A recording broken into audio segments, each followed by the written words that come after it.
What is an expansive experience? Like, so what did that, what, describe that a little bit? Because I don't know that everybody would understand what that means.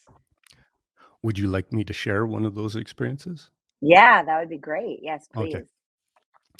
So there's a lot of these types of experiences you can have, but I'll just share one, and they're all quite beautiful. But this one, when I was as a kid, was quite beautiful for me, and that's what I was saying. It's what caused me to want to explore all these types of things further. So I was in the woods because the area I grew up in was um, a little less densely populated than what it is now. It's still a small area in the suburbs of the Pittsburgh area. So there was a lot of woods, and back then, we didn't have the internet and stuff. We played outside. Mhm. So I Yeah, was in I the love woods, and what a concept. what a revolutionary thing, Mhm, right? mhm, So I mhm, was outside and just spending some time in nature, and I was looking at a puddle of water, and I started to notice something happening to me. I didn't quite understand what was going on. And I turned, and I saw this bush. I don't know what type of bush it was, but I saw this bush, and it just struck me. I became so in awe of the beauty of this bush. I felt one at that time. I didn't really know how to formulate my experience, but I felt so close to this bush, and I saw it being so perfect. And my mind was boggled because I'm seeing a bush where it has leaves that are being eaten away by bugs and some dead parts on it.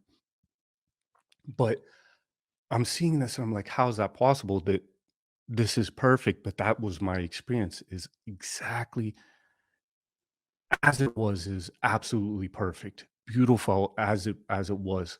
And as I was experiencing this and I'm seeing this, I'm like, oh my, oh my gosh, like there's no difference between me and this bush. mm, There's no mm, difference between me and the woods, these trees.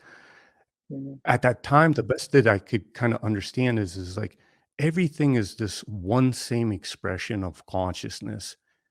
It's expressing itself differently through this what you call as a bush. It's expressing itself differently in what you call as me, Matthew, or my friend, or my parent, or Heidi, or anybody mm, else, or as a tree, but it's all one. Everything is interconnected, and it was mm, just so profound and overwhelming. I'm like, "Oh my god, you can experience life like this. It's so beautiful. Everything is so sacred. Everything is so perfect.